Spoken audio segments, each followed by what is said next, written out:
Good afternoon and thanks for joining us. This is the World News at 12 from Voice of the People 90.3 FM. I am Solomon of First, our top stories. Appeal court bars INEC from recognizing Mark-led ADC congresses. Embattled PFIPC DG Adeni alleges threat to life, begs Tinubu for independent probe.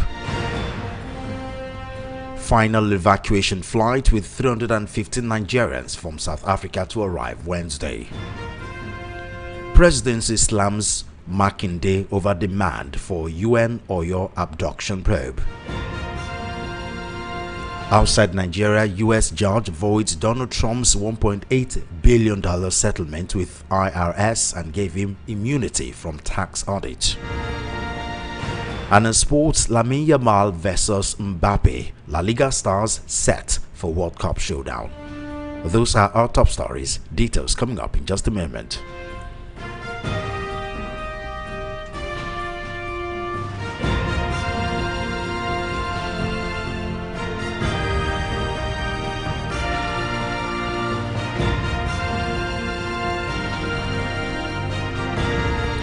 Once again, thanks for joining us on the World News at 12. First on the news, in a split decision of 2-1, the Court of Appeal Abuja has affirmed the judgment restraining the Independent National Electoral Commission INEC from recognizing or participating in any state congresses organized by committees appointed by the David Mark-led caretaker leadership of the African Democratic Congress ADC.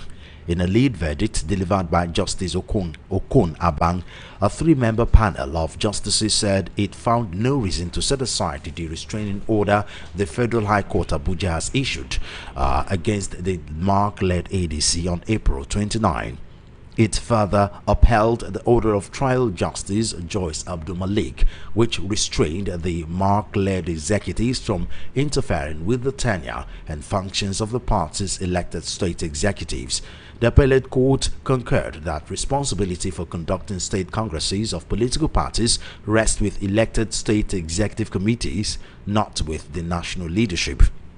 While Justices Abang and Donatus Okuruwo gave the majority verdict barring the electoral body from acknowledging the outcome of congresses held by the Mark-led leadership of the ADC, the head of the appellate court's panel, Justice Abba Mohammed, gave a dissenting judgment. In his minority decision, Justice Mohammed held that a case that precipitated the restraining order bordered on a non-justifiable internal affair of a political party. He held that the trial court was wrong to have assumed jurisdiction to entertain the matter. The Federal High Court had, in its judgment, held that the 4-year tenure of the ADC State Working Committee and State Executive Committees remained valid and subsisting, pending the verdict and conduct of properly constituted congresses and the convocation of a national convention. The judgment followed a suit lodged before the court by aggrieved members of the ADC.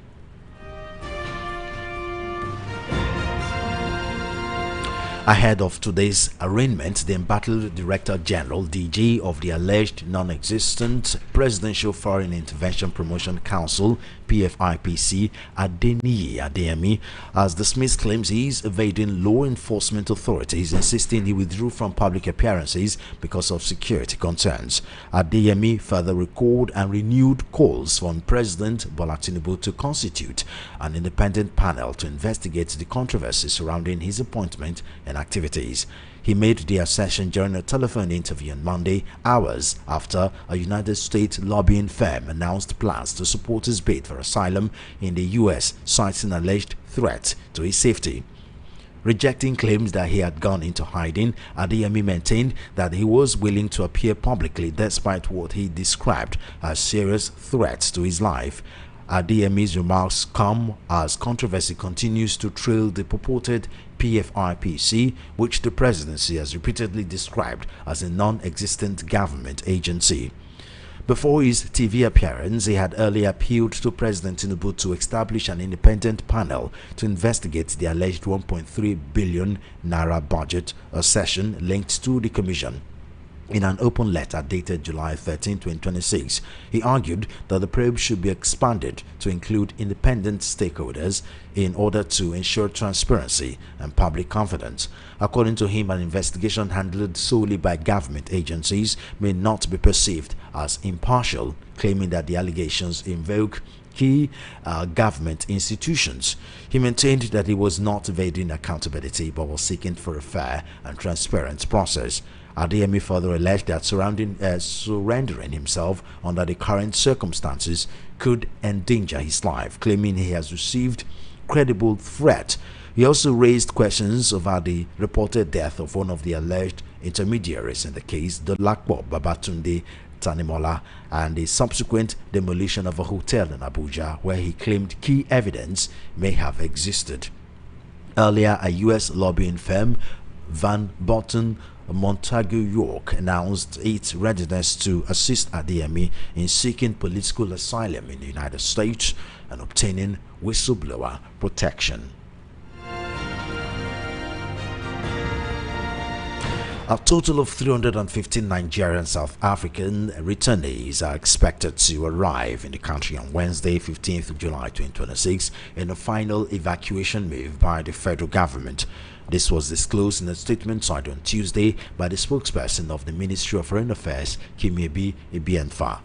The flight, to be operated by ARPs, will depart South Africa at 1:30 a.m. with an estimated time of arrival at the Murtala Mohammed International Airport, Lagos, set at 6:30 a.m. The government had earlier conducted 4 evacuation flights, bringing home hundreds of Nigerians following the recent xenophobic attacks and security concerns in parts of South Africa. The federal government's evacuation consists of Nigerians who indicated interest in returning home as a result of the attacks. The previous batch brought in a total of 40 returnees. The Ministry of Foreign Affairs reaffirmed the federal government's commitment to protecting Nigerians wherever they may be and expressed appreciation to all stakeholders involved in the evacuation exercise.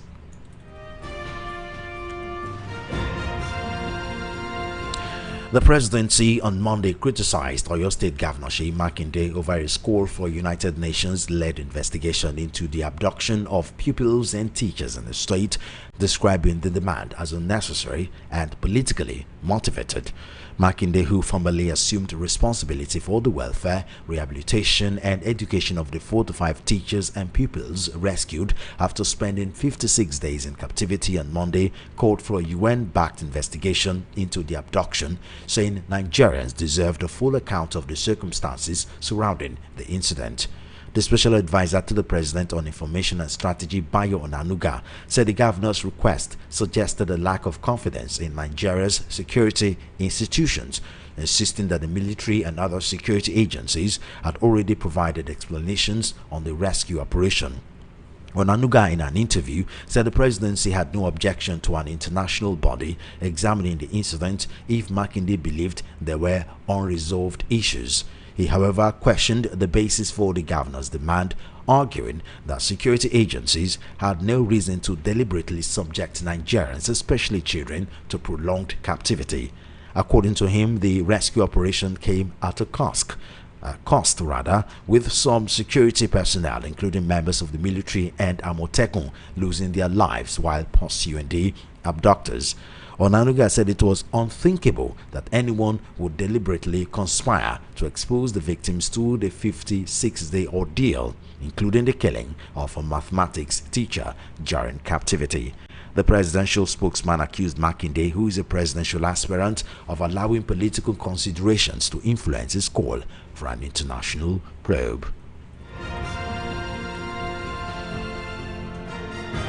Meanwhile, Nigerian Union of Teachers (NUT) has welcomed the rescue of teachers and children, school children, abducted by armed men in Oyo State in May. The union urged the government to strengthen security around schools to prevent further attacks.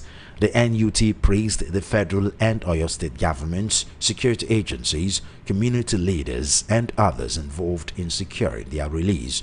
NUT President Audu Amba said the operation was evidence and that coordinated action could help address Nigeria's security challenges. It also said the killings underscored the growing dangers faced by teachers across Nigeria and highlighted the psychological trauma suffered by abducted victims and their families. Take a listen.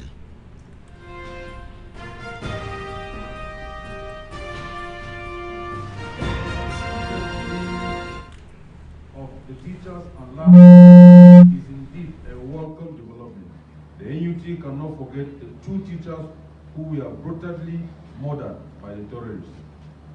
The union extends its deepest condolence to the bereaved family, colleagues, and the entire education community in Oyo State. The sacrifice of these dedicated teachers serves as a painful reminder of the grave danger confronting educators across the country. Likewise, the trauma, the suffering endured by the adopted teachers, learners, and their families underscore the horrible effects of insecurity and the bleak future that awaits the nation if these senseless attacks on education are allowed to continue.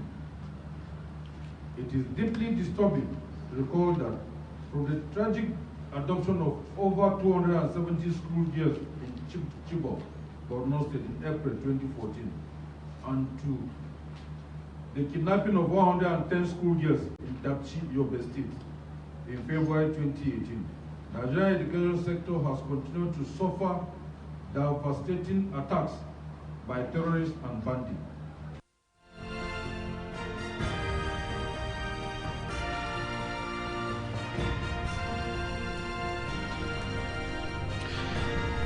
You're currently listening to the World News at 12 right here on Voice of the People 90.3 FM. We'll go straight to our analysis segment where we have Elvis Limihele joining us this afternoon. Mr. Limihele, thank you very much for joining us on the news. Good afternoon, Solomon. Hi, Sade. Good. Let's go to the first story in our news item, which is ADC. A move there, a split decision of 2-1 at the Court of Appeal. Affirmed the judgment restraining INEC from recognizing or participating in any state congresses organized by the committees appointed by the David Mark-led caretaker leadership of the African Democratic Congress, ADC. It looks like this party, they are not getting a break anytime soon. What do you make of this latest ordeal? Yeah, it has become a back and forth matter, Solomon. You see, but the most important thing that the Nigerians should understand, and even the political party themselves should understand, is that the Supreme Court has made a categorical judgment on this matter, that internal affairs of political party belongs to them. So if the lower court gave their judgment and the appellate court has also given their own, then let's wait whether Supreme Court will contradict itself when this matter gets to them any longer again. Because we have seen it in Labour Party. Supreme Court gave that judgment between Abure and the other warring faction in the Labour Party. Yeah. Then we have seen it that it has become once Supreme Court makes a final pronouncement in any case in Nigeria, it comes to stay. That's because that's the uppermost court. So if the Supreme Court can re-entertain this when it gets to them and give a contradictory judgment, then we will not begin to. It will become a big analysis. But if the Supreme Court sees it as an academic exercise and throw it out once it gets to them, then I think the matter will lay itself. But for the area that they are saying, the candidates from the ADC might not be able to be in the ballot and all of that, I think I listened to the National Security Advisor of ADC yesterday in one of the TV programs, and that's Professor Osereme Osumbo, that's the former governor of Edo State. He made it categorically clear that they actually envisage things of this nature. Remember that the people that went to court that are aggrieved in this matter are the state chairmen, and the good enough, their tenure expired in May, so, and that because of that, when INEC gave the option of primaries as direct primaries or consensus, they decided to choose direct primaries because they know too well that the direct primaries has no inkling with anything that has to do with states executive of the political party.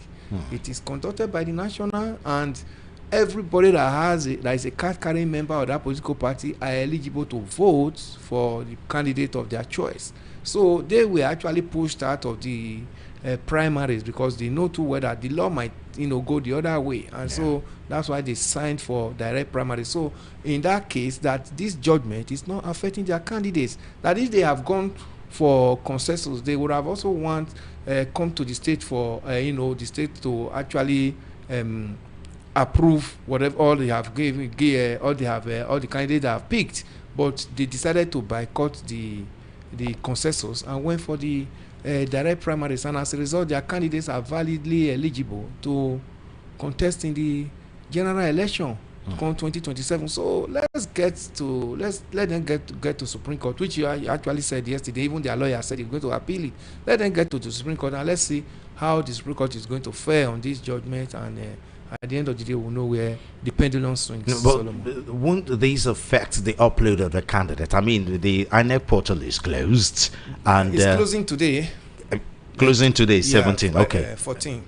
Yes. Yeah. They extended it. Oh yeah, they did. Yeah, this closing today. So, but obviously they won't be able to meet up, with the Supreme Court in uploading if the candidates at the state level are in questions because of this court order.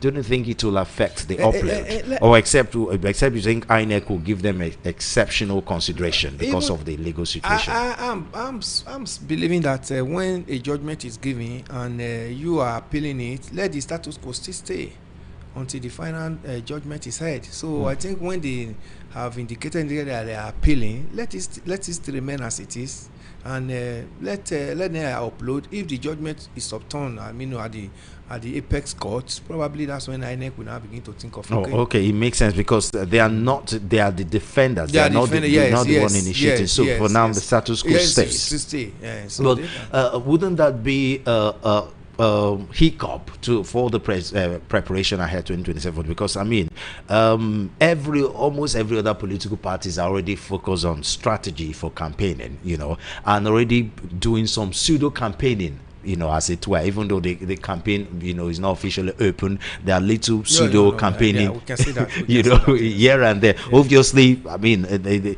APC, the ruling party, have been at the forefront of since after the inauguration. They've started pseudo campaigns, to now. ADC should be focused on that instead of one legal battle after another. This is obviously a huge distraction. No, Solomon, there's no two ways about it. This is distraction, and ADC should not lose its focus. They should know that they have a bigger elephant in the house to fight, and that is APC and 2027 general election. So they should not allow these distractions now, to weigh down their momentum, because every other political party, they are galvanizing. APC have gone so far, they've gone ahead. You see the door-to-door they just launched. You see even the first lady moving around, sharing cars and all of that. All those are going to be for the campaign. So they should begin to pep up their own through at their own level, because when the judgment comes and they are not ready, they'll be caught napping. So if they are not ready for campaign, so they should be showing up their home while they await the judgment. This should not serve as distraction, because Nigerians need more political parties in the ballot, because democracy is all about choice, and Nigerians are looking at having that opportunity to choose the political party of their choice come 2027 general election. A situation where we are looking at it that APC will be the only political party in the ballot, that is not going to be democratic any longer. So we are looking at, as it is now, they should not be distracted. They should continue with their programs and their plans and policies towards the campaign, so that if the judgment comes in their favor, they will just know that they are only picking off, and not like they caught napping, and that's before they start talking of how to galvanize. The time would have been too far. Remember, the campaign is so close, and the election is also very close. We're talking of January 16th. Now, one thing is for sure, all the major parties, all the power brokers as far as politics is concerned, have been involved in one internal crisis after another. Exactly. None of them have remained unscathed. Exactly. Which, for one thing, is positive, because it has kind of like become like a level playing field for exactly, us. APC have their own internal crisis, and we keep hearing stories about how some party members are not happy from the primaries. Because imposition and then the upload of candidates and INEC portal have raised even more dust, because we are hearing cries from party members that, hey, we are seeing a different name from what we witnessed. And so APC have their own internal crisis. NDC have their own. ADC, but it looks like ADC is having more crisis. Yes. I mean, I'm deliberately taking PDP and Labour Party out of, because theirs is on a different. But PDP said they have uploaded their own candidate as well. Yes, that's the wicked faction. Don't forget there are two factions. Yes. We also have the Jonathan faction, as it were, which we don't even know. No, that has withered off. That has withered off completely. Has it though? Because it is the one that is uploaded in the INEC portal that will be recognized. Say true, yes. But a lot of political analysts are already taking off PDP and Labour Party, because obviously the wicked PDP parties, how would I call it? Some political analysts have alleged that it's a shadow APC, candidate, because obviously Wike is loyal to the presidency. So the PDP candidates uploaded. Some have alleged that it's a shadow, but the point I'm trying to say is that a lot of political analysts already written off PDP. And Labour Party out of it. So it is now becoming a three-horse race: the PDP, ADC, and NDC. Don't forget SDP.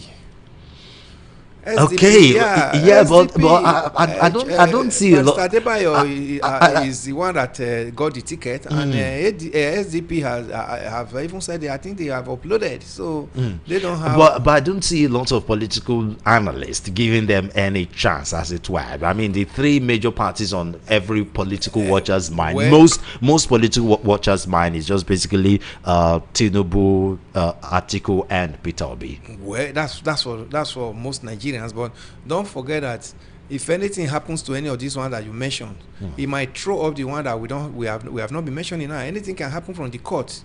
As it is, yes. True. So if anything happens to these ones you mentioned, and it will give an opportunity to the one that we are relegating now. That can come up. You get what I'm saying? Yeah, I get. So that was even what I wanted to ask. If for most political watchers it's a three-horse race, but with what's going on with ADC now, where they are looking unstable, one time is as if they are stabilizing, and the next one beats fall after another.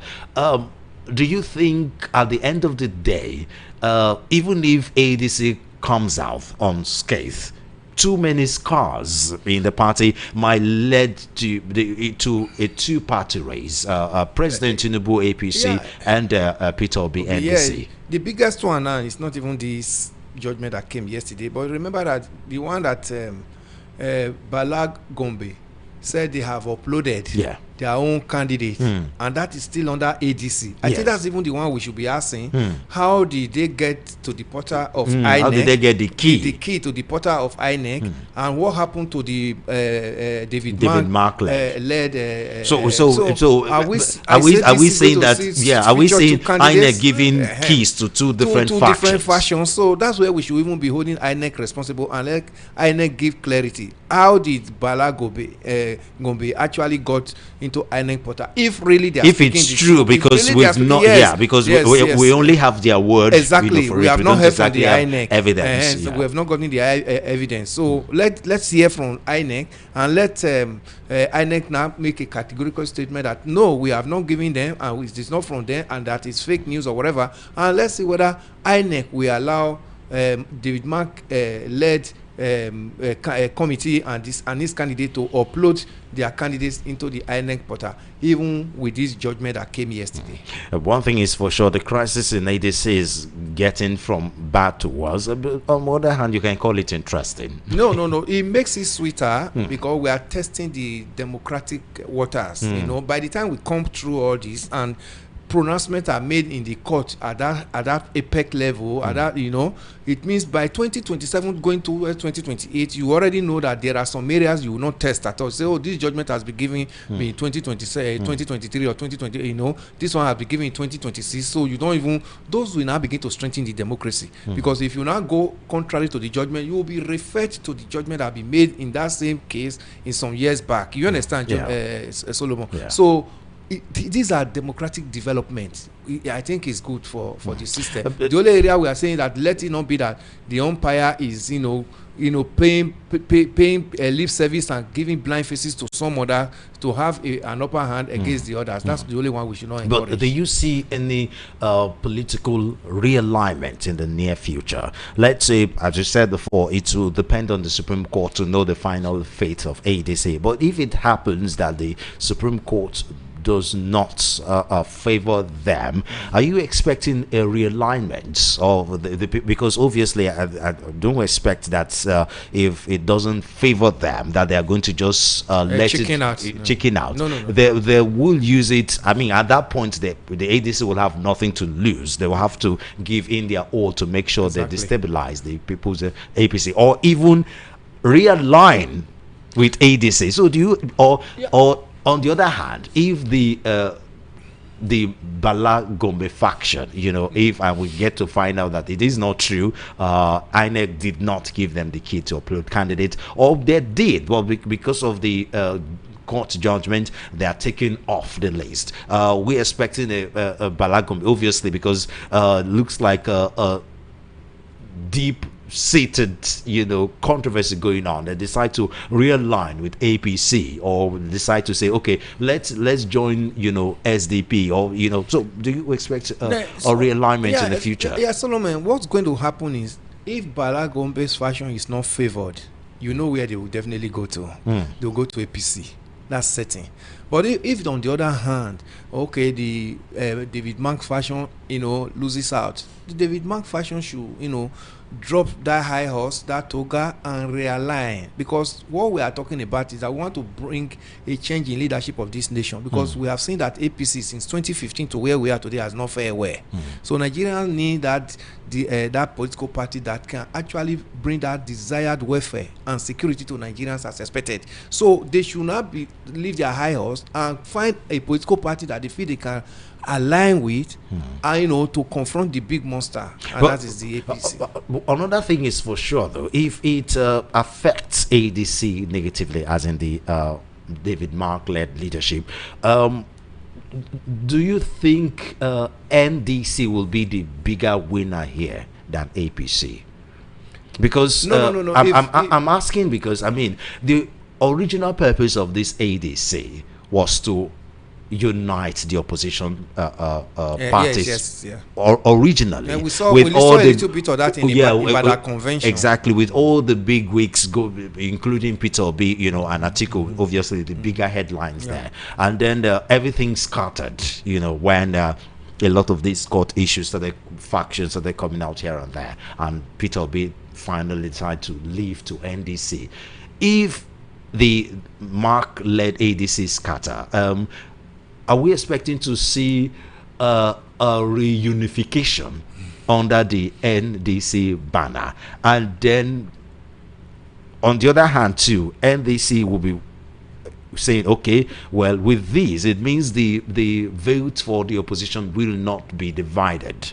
It should be expecting, mathematically speaking, that NDC will benefit from the controversy in ADC than the ruling APC. That is if the allegation, because there are some conspiracy theory that Atiku may be working for Tinubu. No, that's not.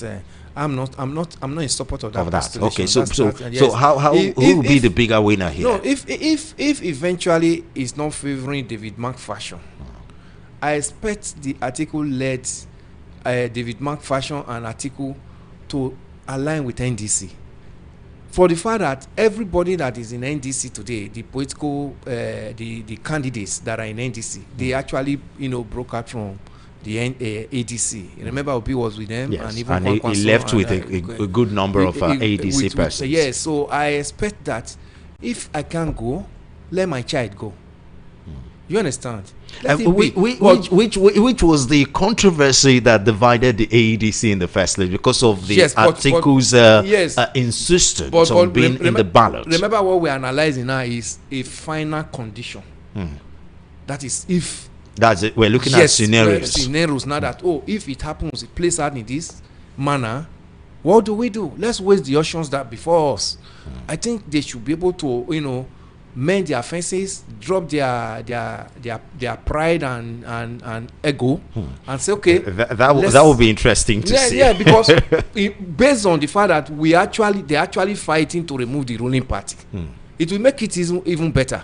You understand? Because the divide, the splitting of vote that we are expecting that may happen in 2027 will reduce, because as it is, the vote is going to be splitted. It is going to be splitted. It is. So, and the only part of the Nigeria now that everybody is looking onto is the north, where all the other political parties are going to use as that's going to be the swing. That's going to swing the narrative. That's the 19 northern states. So as it is, the south, which calculatively, Atiku kind of have a little of the upper hand in terms of where we may not think it that way. Kwankwaso is also strong if it goes that way. But I keep hearing that as strong as Kwankwaso is child's play compared to how strong Atiku is. Kwankwaso, a lot of political analysts are saying Kwankwaso is basically strong in Kaduna. Outside of Kano, outside of Kano, it's neither here or there. But Atiku solidly probably have at least 5 states in the bag. No, you would have said that before now. Before the defection started taking place. Remember, most of those states Atiku actually got in the north that time were PDP states. Some of them were PDP states. As we speak, even his own state now, Adamawa, is no more under the PDP. They are now APC. So Atiku now really does not really have a state as we see it, that he's going to put his bag down and say, "Come, I'm starting my campaign coordination in this state because this state belongs to me." The only state they have today, PDP. Which of them? You see, Makinde is also talking of APM, and Bauchi Bala Mohammed is talking of the same APM. So it has then become like the whole north is completely APC as we speak, and everybody is going. That's if you're following the number of governors. Yes, everybody is going to poach those states to see what they can garner from what they will get from the south, and that makes it merrier for all the political parties. Go and test your popularity over there. Okay. Ahead of today's arraignment, the embattled Director General of the alleged fake agency, that's the Presidential Foreign Intervention Promotion Council, PFIPC, Adeni Adeyemi, has dismissed claims that he's evading law enforcement authorities, insisting he withdrew from public appearance because of security concerns. I mean, he's been shouting for some days that his life has been on threat. His life has been on the brink, after this whole, brouhaha, for lack of better word, came out to the open, and begging the president to instead make the investigation open instead of a government agency independent investigation as well, which one would have expected that should be what should have been in the first place. Don't you think so? I mean, this probe should have been independent. Yeah, because what we are looking at, in fact, I love the way he spoke yesterday. I watched that interview. I saw the confidence in him. I as it is, I can't say he's innocent, but let the panel of investigation and all of that come up. But one thing I want to make clear this afternoon, Solomon, is that the federal government led by President Ahmed Tinubu should find a way to protect that man. He should be protected, because he has a lot to tell Nigerians. That if a lot he has to tell Nigeria does not make his administration look bad, you think he will want to protect him? Whatever he wants to tell Nigerians, what made up his administration? Nigerians own the administration. the government belongs to us. So whatever we decide, in on paper, that's ideally democratically. That's exactly. So but in a democratic democracy like ours, but those are the narratives we are trying to change now. Those are the narratives we keep speaking against daily. You understand? So that the man, Prince Adeyemi, has a lot to tell Nigerians. He said in that interview yesterday that yes, when we get to the panel or get to the court, most of these things we are going to see them, glare. That he has copies of all these papers. How he got to where the copies of the whatever he had from the office of the Accountant General, the CBN, the office of the secretary to the state federal government, and all of them. He said he has them. Good. And I said, last week I spoke about this. I said, could it be a spirit for him to be able to forge all these documents and nobody would have spotted that this is a forged document somewhere? It means this man must have gotten somebody, an in-house person, who was actually supporting to push this document free.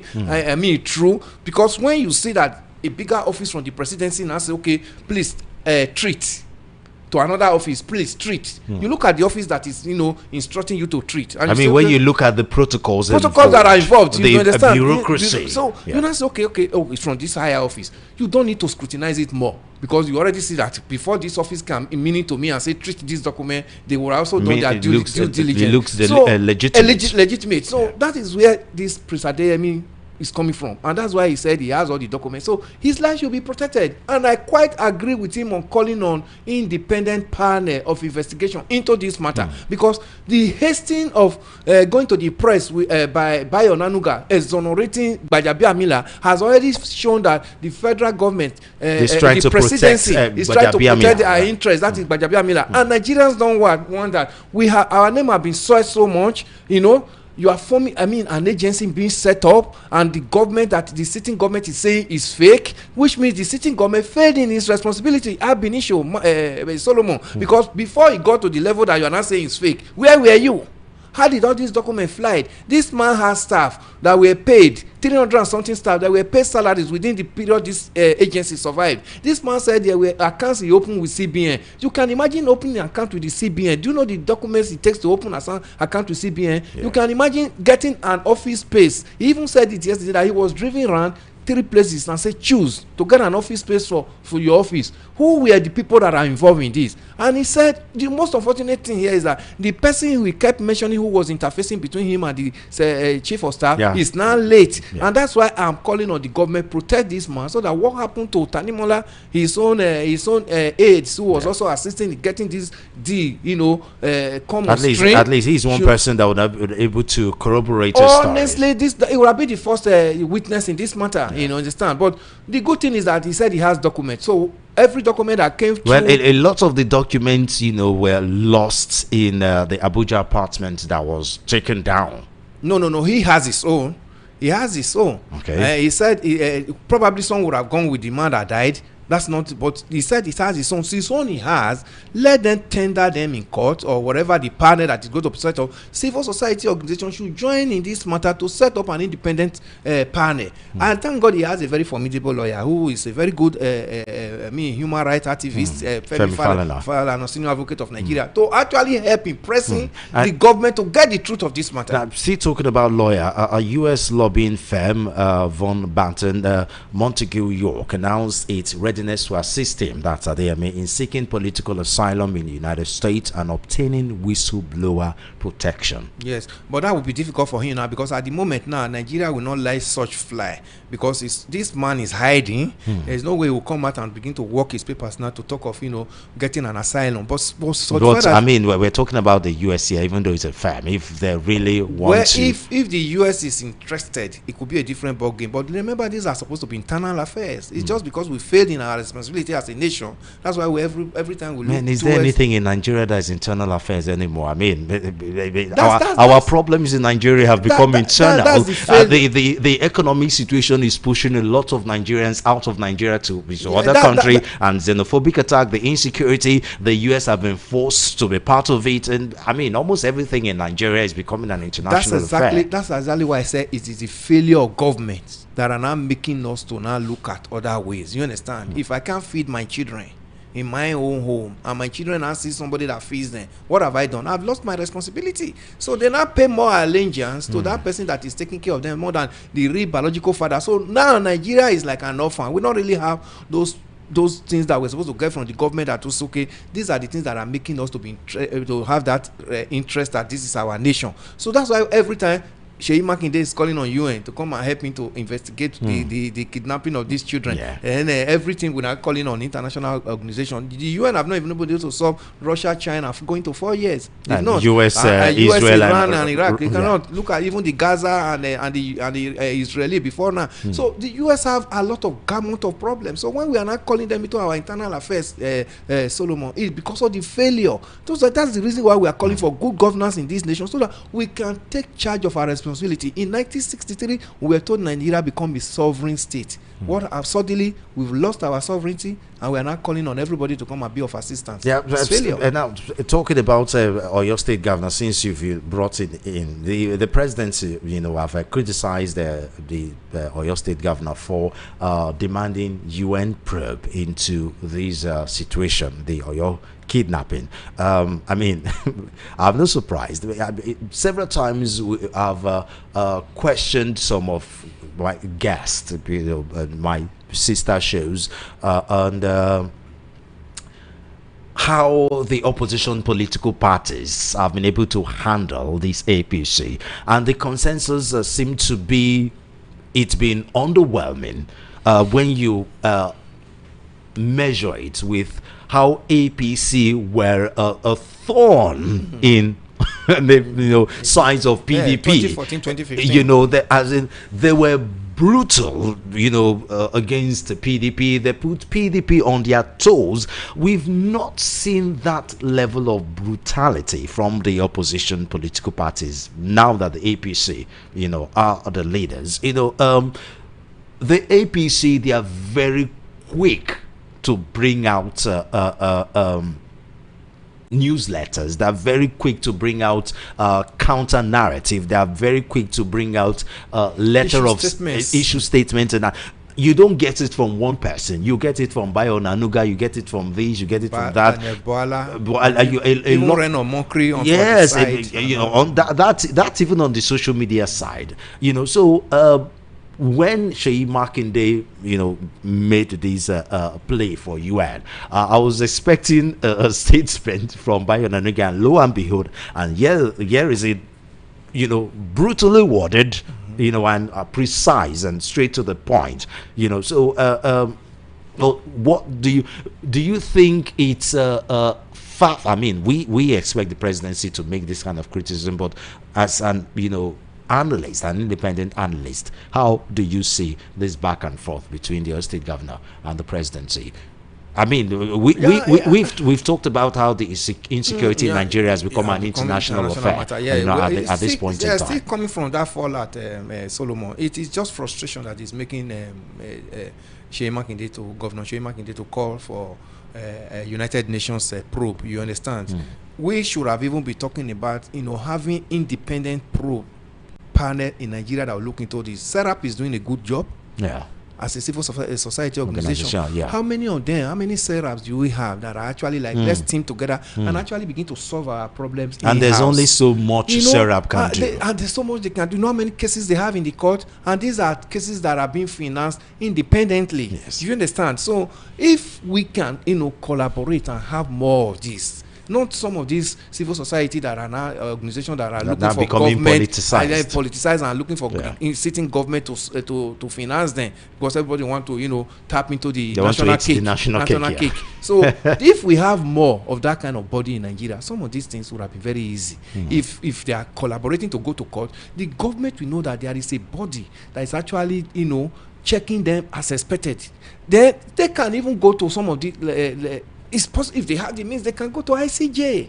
They can go to West Africa court and say, this is what we are going through in Nigeria. If we can't get judgment within our own country, let you also help us to look into these matters as expected. Now, because of time, I talked about this on Monday. That was yesterday on Matters, where we after the release of these children, we started hearing some rumblings from the north that, hey, so if the government can do this in Oyo State, what about the thousands of people in the north from Borno, and Middle Belt, that a lot of these captives a lot of these people are still in captivity. Well, they should use the same modality they used to help these other captives. And the analyst I had, on the show, Lawa Lekundayo, said you can see the difference in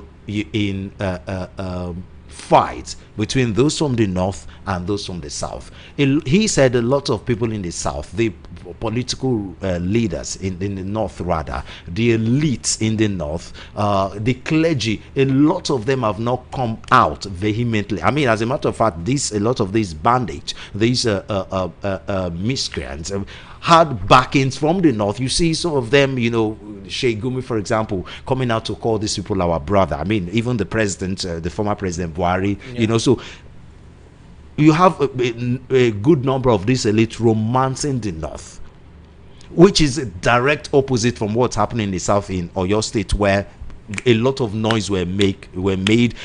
NUT went on strike. The governor criticized the governors, the president rather. That was why they were able to achieve this result. But you didn't get the same reaction from the north. Do you agree with that assertion? Yeah, 100%. You see, the cooperation the Oyo people gave to the security security paraphernalia to fight this matter was huge, very huge. Do you understand? Since the time we had the government secondary school killing in Yobe, that's in Yobe State, where the 59 children were murdered, come down to the Chibok girls, then down to the Dapchi in 2018 and all others. Have you heard categorical statement from the northern elite on this matter? Is it because they now saw that Oyo's own was everybody in the south was involved in this matter? No, even with the way we make noise with their own matter in the southern press, do they actually follow up like that in the north? They don't. They have actually accepted it that, this is not our fate. But here in the south, we are like, this must not happen. We must not allow this to gain ground here in the south, because we know that right from the time in the north, do you know how many schools have been adopted in the north before it got to Oyo? But how many of them have actually come out and said, government, we must join you to fight this, headlong? But look at, first of all, Oyo people and even the southern people made sure that the security were encouraged, gave information, and everybody was coming in. Look at the way they said they pressured the federal government. The condon of their movement that. One of the things that led to this, that made it to be easy for them a little bit, was that there were no more logistics coming to them, and they were running out of even all their logistics. But right there in the north, you see it fester, because it has become business. People now trade with them, move this thing to them anywhere they are. Communities accept them. You see communities having trade by barter with them. When they have allowed this to fester over there, they should not just make that comparison with what happened to us in the south over here, because we don't even want this to have a root. We don't want to have a foundation of it in the south. So I kudos to the Oyo people, kudos to the cooperation they gave to the security agencies, and kudos to the security agencies. And said, do you know most of those ones that you hear ambush Nigeria soldiers killed in the north, they also have this kind of intel that they want to assist. But before you know what is happening, all their plans are revealed to the insurgents, and as they are moving in, they are ambushed and killed. Look at the General Oba, where that was killed. He was somewhere and he made a call to his base. I am here, I am still alive. The call was intercepted. That was how the insurgents knew that he was in that place, and I went to murder him. So when these corporations are not there from them, what do you think the security can actually do? They have to look inward and close rank and make sure that they cooperate with the security agencies for them to be able to stamp out the insecurity in the northern part. We don't even want it to have a root here in the south, and we must work with them because of time. In 1 minute, let's say a total of 315 Nigerian South African returnees are expected to arrive in the country tomorrow in the final evacuation move by the federal government. This was according to the spokesperson of the Ministry of Foreign Affairs, Kimi Ebienfa. Now, for all the criticism that this administration have endured, some would say rightly so, to about 90%, if not more. You would at least appreciate the federal government for this. They've had some criticism that they came late to the party. They dragged their feet before they responded, but they've responded, and they've responded swiftly to try to see if they can evacuate as much Nigerians as they can, at least the ones that want to come back home. What's your take? Is that they say finalists, 350 finalists? Is that the end of those Nigerians that are there that actually wanted to come home? No, there are some that don't want to come home. I mean, this xenophobic attack is not all over South Africa. I said those that want to come home. Is that the end of the list? Is that the end? If that's what it looks like. If that's not the end, they have not achieved their aim. The federal government have not achieved. Right, they said it is the final. They say it's the final evacuation. If there are still Nigerians that are that have not been screened, that are interested in coming home, that are still in Nigeria High Commission there that want to come home, they should not forget them. They should bring them back home. That's not the end. They are back home.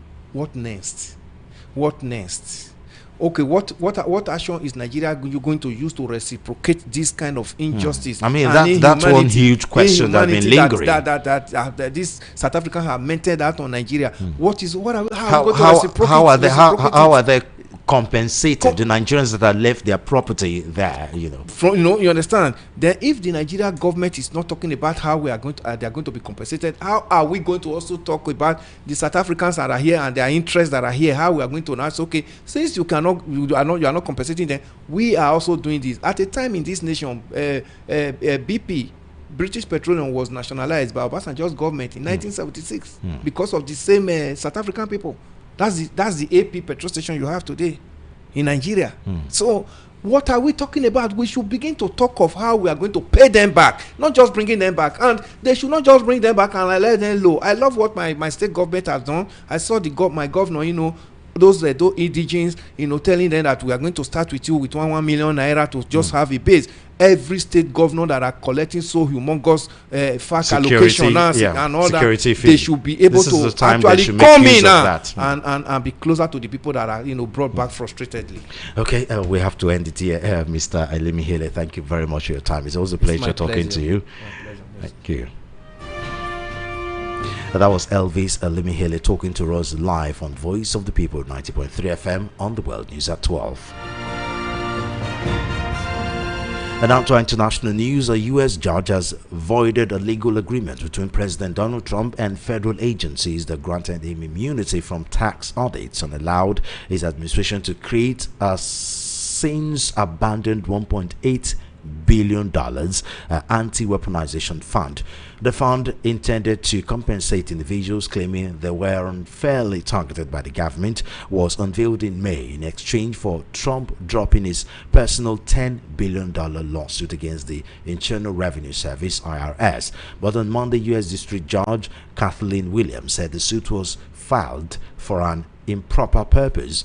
She also referred to Trump's lawyer to state authorities to determine whether ethics rules were violated and disciplinary action required. In ruling, Williams cast Trump's lawsuit, which he, two of his sons, and the Trump Organization filed in 2026 as far from a dispute between two opposition sides. Instead, she described it as more of an action carried out by lawyers with ties to Trump and those who claim to have been government targets. Williams wrote, the lawsuit, quote, was never about a party seeking judicial resolution of a legal issue or a factual dispute between Trump and the IRS, which he controls as president. End of quote. She also described the settlement as a bid to provide some legitimacy to an agreement to confer immunity to people and entities affiliated with the president and to earmark billions of dollars from American taxpayers to redress grievances not defined in the law. The decision also prevents those involved in the case, including Trump and his sons, from referring to the settlement or citing its terms in future legal proceedings. This, in turn, could mean that the IRS can move forward with future audits into Trump's tax claims. In the initial lawsuit, Trump claimed that nothing had been done to prevent the leak of his private tax information by a former IRS contractor, Charles Littlejohn. And finally, on our sports news, France and Spain will renew one of the most tantalizing international rivalries in Dallas on Tuesday, with a place in the World Cup final at stake. The 2018 champions France are aiming to reach a third consecutive final, while 2010 winners Spain are bidding to become just the fourth team to hold both world and European crowns at the same time. Both squads are bursting with talent, but all eyes will be on Kylian Mbappe and Lamine Yamal. Mbappe's global breakthrough came at the 2018 World Cup when his quick-fire double helped France beat Lionel Messi's Argentina in the last 16, on their way to winning a second Champions Star. Outshining one of the greatest players of all time was the first indicator that a changing of the guard was on the horizon, but now there is a new global star. 8 years later, teenager Lamine Yamal is looking to replicate what Mbappe did to Messi and ignite on the biggest stage after a quiet debut World Cup so far.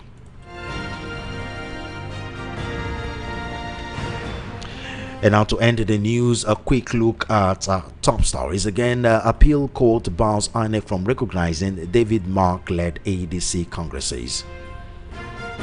Embattled PFIPC DG Adeyemi alleges threat to life, begs Tinubu for independent probe.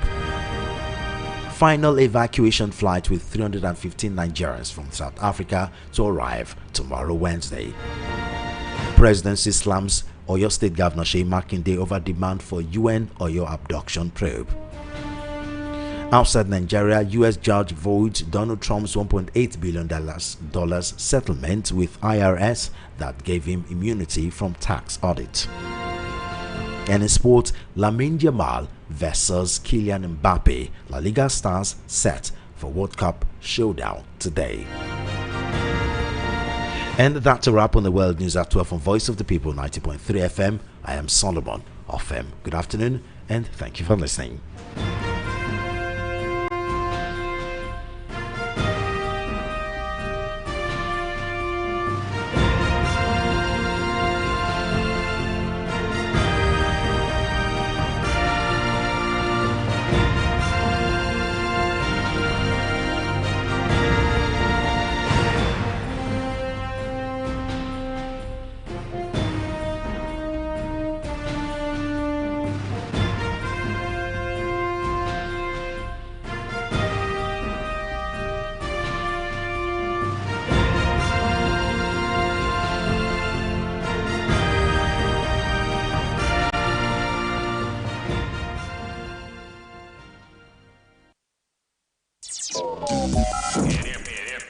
Be the first to know, be the first to hear. Listen to Voice of the People. The number one station. 90.3 FM. Don't touch that dial. 24/7 around the world, non-stop. This is Voice of the People, 90.3 FM. Are you tired? Are you bored? Well, not anymore. Tune in to your favorite radio. At Voice of the People 90.3 FM. Now you have a voice.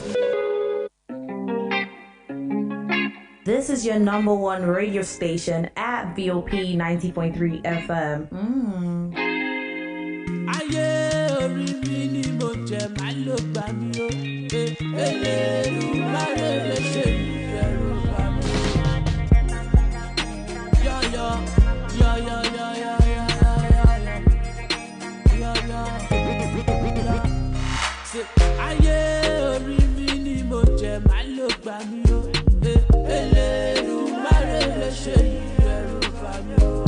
This is how I want my people to remember me.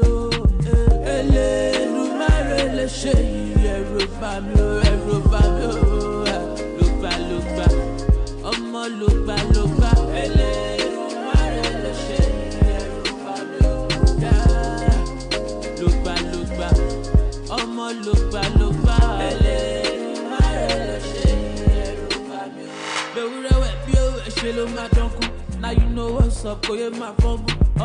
Touch oh yeah, my bubble. Bobo, screw you anymore, my cup. Oh yeah, balance it up. Don't let me go, oh yeah, touch the way you do that, and dirty, you make my liver to cut. cut. Ọmọdé gbọ́n àgbà gbọ́n lọ́ fi dá lè fẹ́. Tell me what's on your mind, baby, kill the fair. Lobby, wanna go, if life is fair. Life is not fair, ṣùgbọ́n we dey try for you. Oya, balance it up. Don't let me go, oya, ọmọ tó ṣan. The way you dey do that, dirty, you make my liver to cut. Ayé orí mi ni mo jẹ, má ló gbà mí o. Elédùmarè lè ṣe ìyẹ̀rù bá mi o. This is how I want my people to remember me o. Elédùmarè lè ṣe ìyẹ̀rù bá mi o. Ẹ̀rù bá mi o. Ló gbà. Ọmọ ló gbà. Elédùmarè lè ṣe ìyẹ̀rù bá mi o.